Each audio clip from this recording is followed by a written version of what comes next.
አሁን ላይ አሜሪካ በሀገርነት ታሪኳ እንደዚህ ተዋርዳ አታውቅም።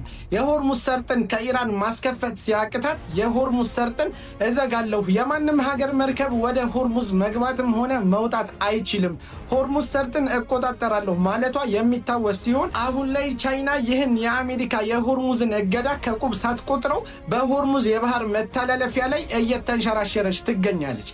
አሜሪካም ዝምታው መርጣለች። የሩሲያው ቆፍጣናው መሪ ቭላድሚር ፑቲን ደግሞ የሩሲያ መርከብ እንኳን ማገድ መምታት ቀርቶ ዝንቡን እሺ የሚል ካለ ከባድ ዋጋ ይከፍላል ሲል ተናግሯል። አሁን ላይ ራስን ማስከበር የሚቻለው በጉልበት ለሚመጣ በጉልበት መልስ በመስጠት ነው። ሰበር የተባሉ አዳዲስ ዜናዎችን ይዤላችሁ መጥቻለሁ። አጠራ አድርጌ ያቀርብላችኋለሁ። እስከ መጨረሻው አብራችሁን ቆዩ። የፈረንሳይ ፕሬስ ኤጀንሲ እንዳስታወቀው ከሆነ ጣሊያን ከእስራኤል ጋር የነበራትን የወታደራዊ ትብብር ስምምነትን ሙሉ ለሙሉ ጥሰዋለች ወይም ሰርዘዋለች። ሳውዲ አረቢያ ከኢራን ጋር ያለው ውጥረት ይበልጥ እንዳይባባስ አሜሪካ በሆርሙዝ ሰርጥ ላይ የጣለችውን የጀመረችውን እገዳ ማለት ነው እንድታቆም አሳስባለች።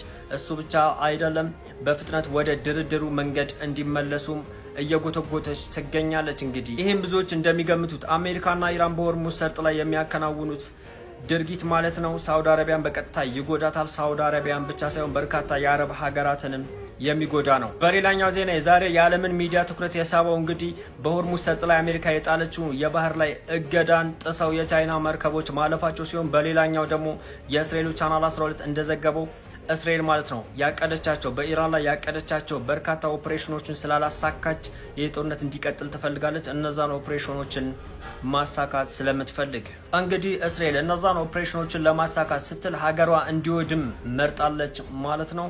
ምክንያቱም እንግዲህ እስራኤል ከኢራን ጋር በተዋጋች ቁጥር ድቅቅ ነው የምትለው። እሱም ብቻ አይደለም ኦፕሬሽኖችን አሳካለሁኝ ብላ ወደ ሊባኖስም ዘልቃ ብትገባም በርካታ ወታደሮቿ ምን እየሆኑ እንደሆነ በሌላ ዜናዎች አሳይቻቸዋለሁ። በሌላኛው ዜና በመካከለኛው ምስራቅ ላይ ጦርነት መቀስቀሱን ተከትሎ የኑሮ ውድነት ያማረራቸው የህንድ ህዝቦች በመካከለኛው ምስራቅ በተፈጠረው ጦርነት ምክንያት የኑሮ ውድነት ከብዶናልና መንግስት መላ ይበጅልን በሚል አደባባይ ወጥተው ተቃውሟቸውን ማሰማት ጀምረዋል። ይህንንም የጀመሩት በትላንትናው ዕለት ነው። የጡረተኛው አሳዛኝ ክስተት ነው የምናጋራቸው። ባሳለፍነው ጁማ በትግራይ ክልል አክሱም ከተማ ጥቃት ከደረሰባቸው ሙስሊሞች መካከል ቀድሞ ታጋይ የሆኑ ጡረተኛ አብዳይ ወዲ ሰበር ምስክርነት እጅግ እያሳዘነ ይገኛል። እሳቸው እንደሚሉት ጁማ ዕለት ሰላት ለመስገድ መስጂድ ሄድን። ሰላት እየተሰገደ ሁጥባ እየተደረገ ሳለም ድንጋይ መወርወር ተጀመረ።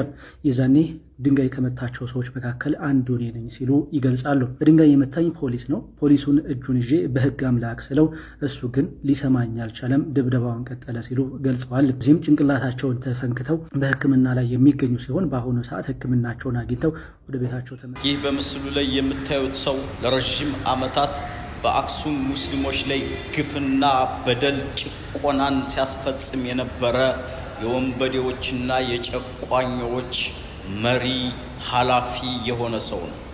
ይህ ሰው ኢንስፔክተሮችን፣ የህግ አካላቶችን፣ የትምህርት ቤት ርዕሰ መምህሮችን በመጠቀም በሙስሊሞች ላይ ከፍተኛ ጫና ሲያሳድርና ሙስሊሞች ከሀገር መልቀቅ አለባቸው፣ ይደብደቡ፣ ይዘረፉ፣ ይጨፍጨፉ እያለ ትዕዛዝ የሚያስተላልፍ ዋናው የሙስሊሞች ጠላት የሆነው በእምነቱ የተደበቀ አካል ነው። ሁላችሁም ልታውቁት ይገባል። ሸር ድዊት እያደረጋችሁ ይህንን ቪዲዮ እንደዚህ አይነት ጨቋኝና በዳይ የሆኑ አካላቶችን በእምነታቸው ተደብቀው የራሳቸውን ጥቅምና የራሳቸውን ፍላጎት የሚያግበሰብሱ ሰዎችን ፎቶ እያመጣን እንለጥፋለን ማለት ነው። የአክሱም አስተዳደር ያወጣው የማንገራገሪያ ማሳሰቢያ ደብዳቤ ለጥፏል ማለት ነው። የአክሱም አስተዳደር እንግዲህ የከተማዋን ደህንነት ሳያረጋግጥ ወንጀለኞችን ሳይዝ የሙስሊሞች ደህንነት ባልተረጋገጠ ሁኔታ ላይ ያለ ሙስሊሞችን የዘረፉ ሰዎችን የደበደቡ ሰዎችን ለፍትህ ሳያቀርብ ሙስሊሞችን ማንገራገር ይዟል።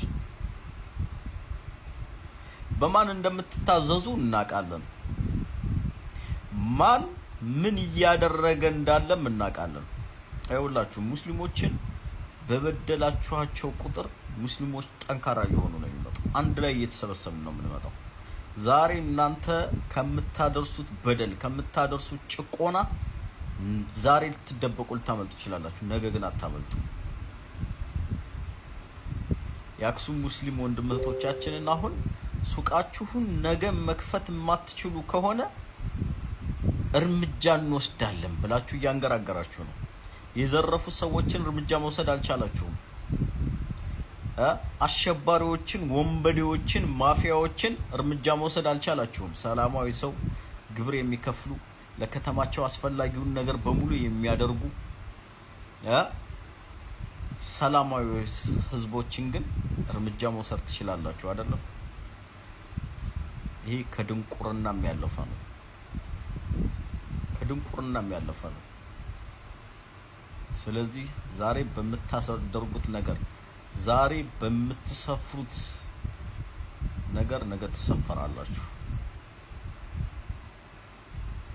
ከጭቆናም ያለፈ ነው።